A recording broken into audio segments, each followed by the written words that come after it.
Hey everybody, this is Chris with MultiGP, and I wanted to go over a demonstration that I use with a lot of people in how to properly set up a race and also the etiquette specifically for FPV.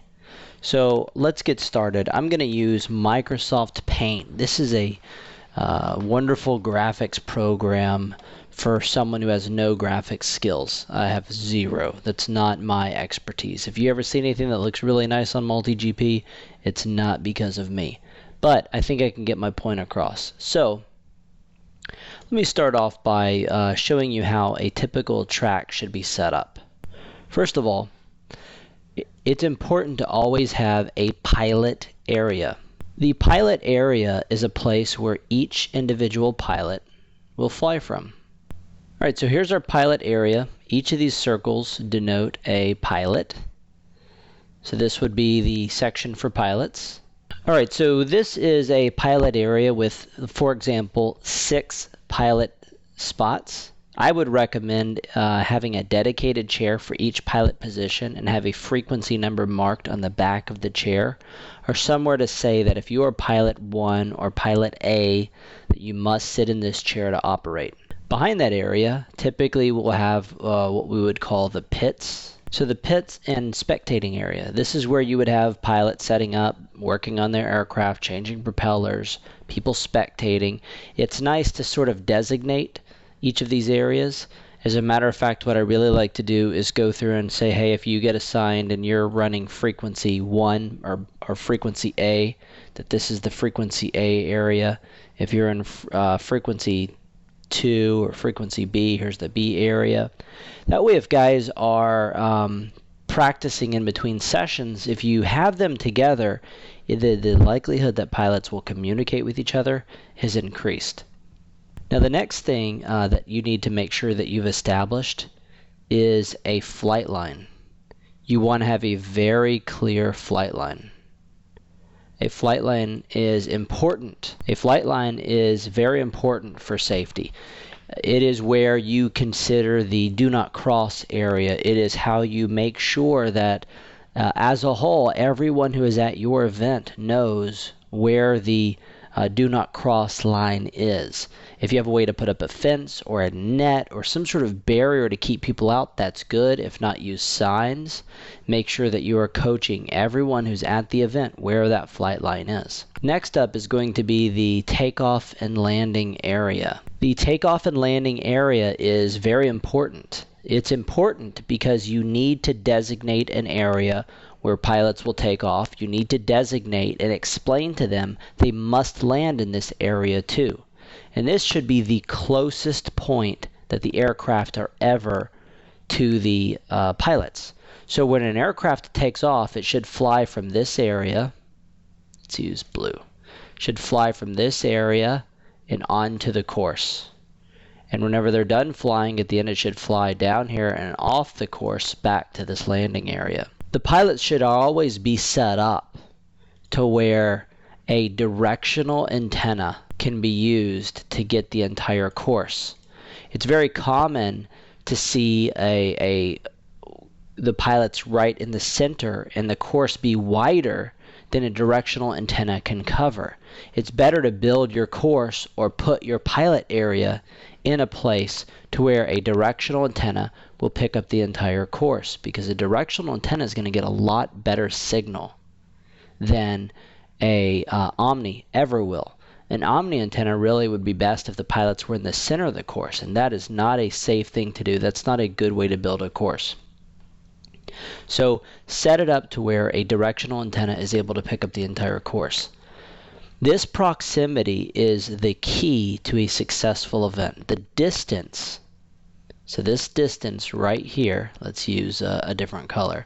So the distance between the pilots and the aircraft is the key to a successful event. The distance between the pilot and the aircraft is the key to the successful event. The reason that I say that is the closer you get a video transmitter to a video receiver, the higher the chances are that that video receiver is going to receive interference if that transmitter is on a different channel. It gets louder and louder the closer it gets. As it gets too close, it can overwhelm the receiver, causing interference on all the channels. So the closer the other pilots are to you, the better the chances are that they're going to cause problem. I have been to many events where I've seen a pilot flying around and another pilot pick up their quadcopter, still plugged in, carry it right to where the pilots are flying. Maybe they're standing 2 feet from someone flying, and that person has a video interference, loses signal, he crashes. Learning proper etiquette is key to having a really successful event. During a race, it's pretty easy because all the pilots are queuing up, all the aircraft are going to the line to start the race at the same time. During the practice session, it's really important. Let's say you have a pilot here who wants to go fly. So right now, pilot 1, pilot 4, and pilot 6 are all on the course, they're all practicing. This guy, pilot number 2, he's on a different frequency. He wants to go practice too. These pilots are managing themselves. There's not someone like me or a race director. They're managing these pilots. They should be fully capable of managing themselves. However, there are some tricks. Before pilot 2 powers up, number 1, what he needs to do is he needs to look in this direction. He needs to be looking, have visual contact with all of these pilots. So he should be looking at all these pilots. These pilots can't see him because they've got their goggles on. They're currently flying. So this pilot, it's his responsibility to be respectful. He is the one who can mess it up for everybody else. So this pilot, he looks at the pilots who are flying. He has his quadcopter in his hands, ready to plug it in. He will call out, powering up 5740. Make sure you're loud enough to where these other pilots who are flying could potentially hear you. Give them 10 or 15 seconds to process what you just said. Then, plug your aircraft in without taking your eyes off of those pilots. If when you plug in, one of them starts yelling anything, I don't care what it is, just unplug. They start moving in some weird erratic way, unplug. If they give you any possible clue at all that your aircraft, your video transmitter is interfering with them, you need to just unplug. Now, when you plug in, many times there will be a momentary blip, momentary interference. That's different. That's going to happen when you plug in.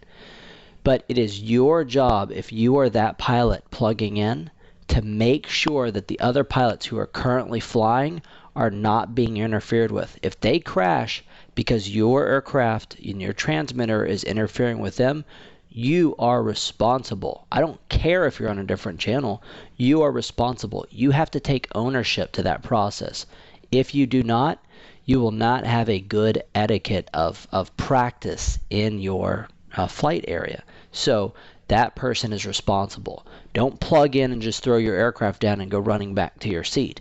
Because in the process of you running back, there may be a pilot there who's lost their video because you're creating some sort of interference. That's the basics for the etiquette that we constantly are coaching. Be a responsible pilot. Make sure you follow whatever the local laws are. Educate yourself. You're responsible for yourself when you're participating in these events, and be respectful to the other pilots. Everybody here wants to have a good experience. No one wants to have video issues. Don't be the reason there's video issues. Thanks.